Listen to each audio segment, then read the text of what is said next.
This is DMP Kenya, and welcome back to Turning the Mirror podcast. This is where we bring you the reflection of politics and governance across our country, Kenya. And today we're looking into this man, Right Honorable Raila Odinga.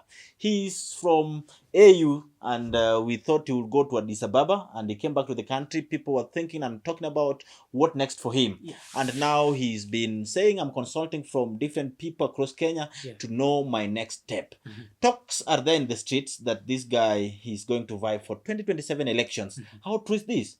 Tell us about all this. You see, when Raila Odinga came back from AUC, the first ever public meetings he held was in Mombasa, the State House Mombasa, where he met President William Ruto, and they were talking about AUC, the process campaigns, like something like a post-mortem.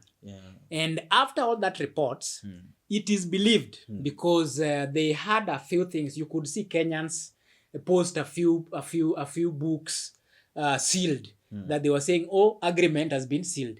I want to believe these were maybe the names of the committees because we are expecting to see changes in the House leadership in terms of committees among all those, because there are those who are affiliated to Gachagua, whose roles have been stripped off their courts, and therefore these roles are supposed to be given to the ODM members. And therefore, I want to believe what people are posting is the sealed documents meant, actually the content was those of the House leadership. But then immediately Raila Odinga was out of State House Mombasa. His first stop was Kisumu City, where he met Professor Nyang' Nyong'o, and then later met those he calls ODM leaders, the youth leaders of the ODM wing in Kisumu County. The meeting with the Nyang' Nyong'o was kind of a bit secret, and they had it for a very long time. Remember, Nyang' Nyong'o was the acting party leader of ODM.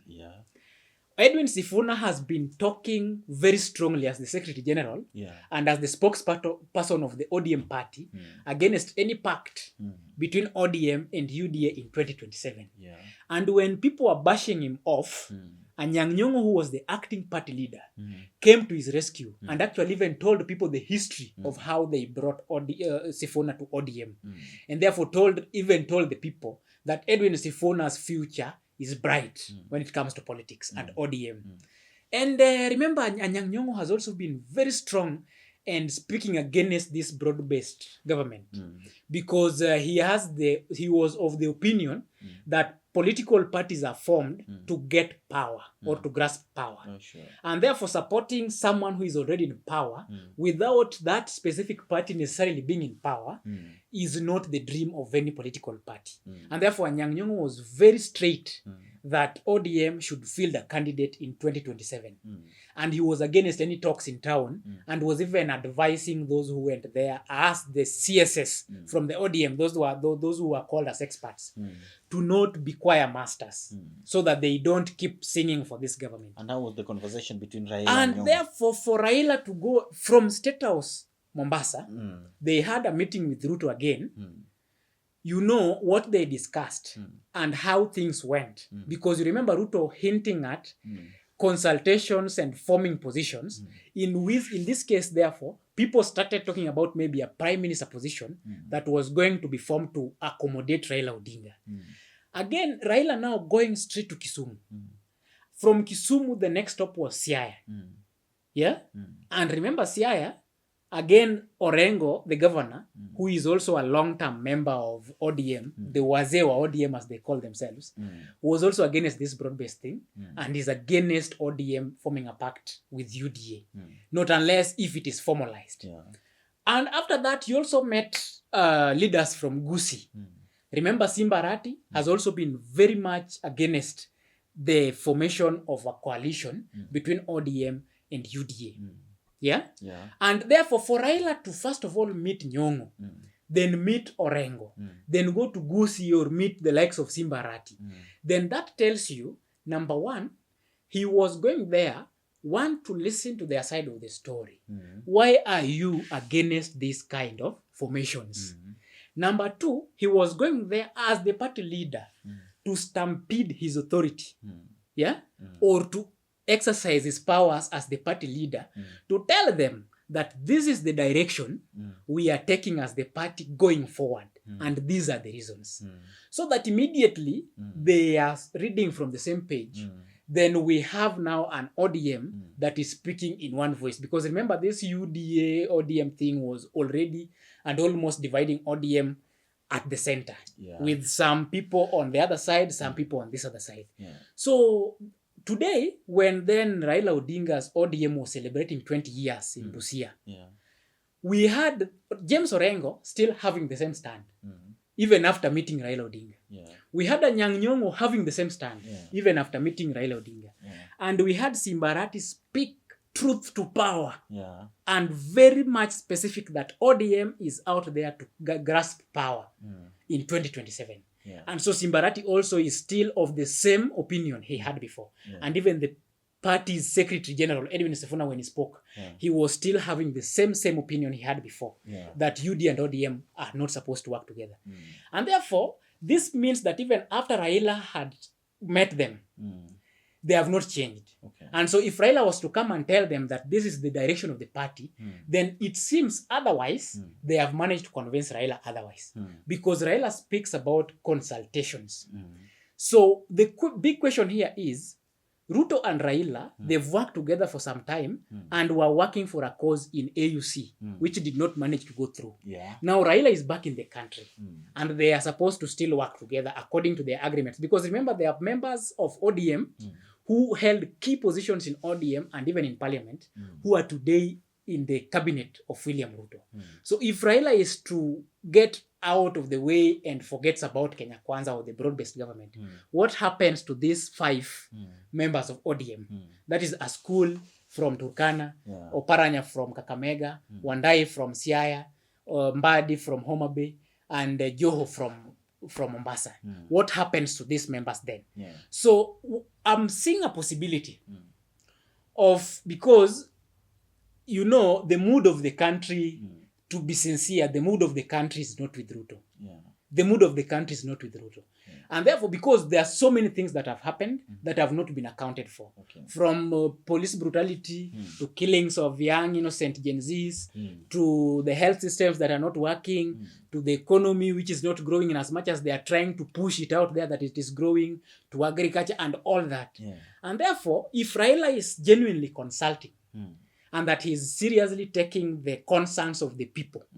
And Raila being one person who has been always portrayed out there as a pro-people leader, then he's going to run for president in 2027. Sure. We are seeing all these events roll out and the possibilities, and that it's coming clearer that Raila has been convinced otherwise out of the consultations. Then there are so many questions we need to answer then. That Raila rejecting Ruto, does it mean this CSS will be dropped?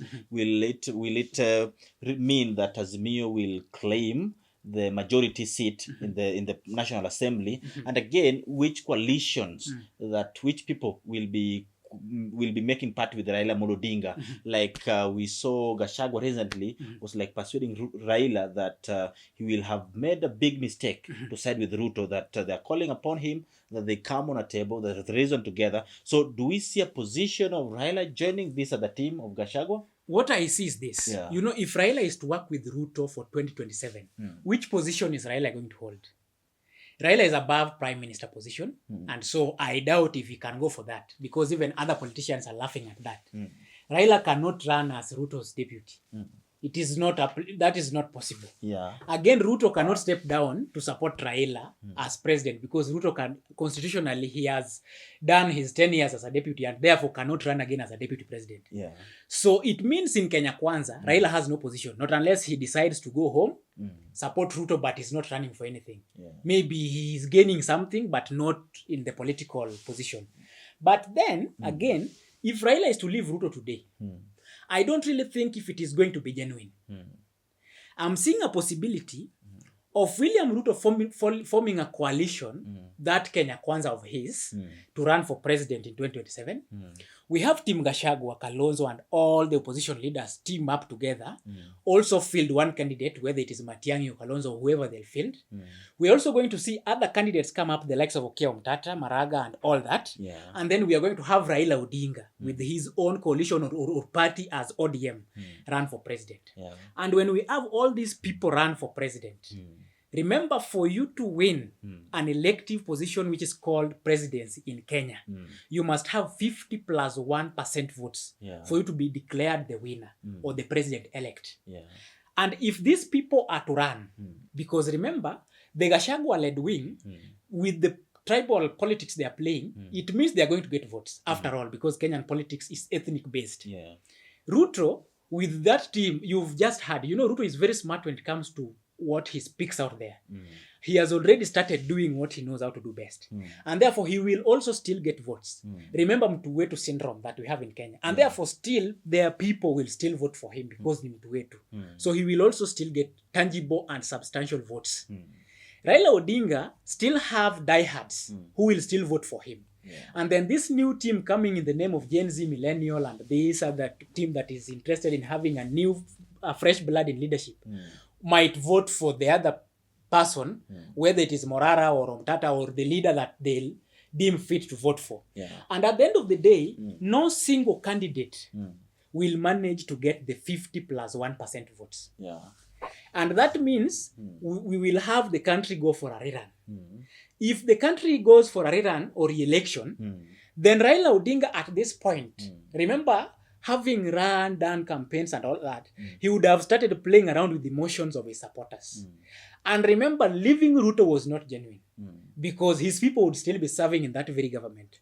And therefore, at this point, Raila will step back and they'll tell his people that we are now supporting Ruto. I've stepped down, I'm supporting Ruto. And then that is how Ruto is going to win. What if Raila's percentage is higher than Ruto's percentage? Will we expect Ruto to step down and support him? That is not possible. That is not possible. With the kind of agreements they are having today, I don't really think if Raila would, even if he runs for the president, if he will run for president, genuinely looking for it. I'm seeing a possibility of Raila running, then stepping down and giving the voters the votes he has in his basket to Ruto. I've stepped down, so I'm supporting William Ruto for the presidency. And in that case, because his supporters would be so emotional and would listen to any direction he's giving, any instructions he's giving, then they'll vote for Ruto in the rerun. That means that we are about to witness a lot of political games and things that are displayed to the public which are not really true. And that's so interesting that Raila could be seen in the ballot 2027. And what do other Kenyans expect and think about this? And then again, with the kind of hashtags and the trends they are trying to push around, like what we just spoke in the previous episode, like 12 million strong and the Kikuyu privilege, we might have Kenya get into chaos more than even what people saw in 2007. If the political class don't play their cards well and keep inciting Kenyans on the tribal line, what they are doing today, then Kenya might be plunged into a very serious chaos, in 2027. Well, thank you there. Ensure you like the video, share with friends and relatives, and ensure you subscribe to DMP Kenya. Thank you and welcome back next time. Welcome.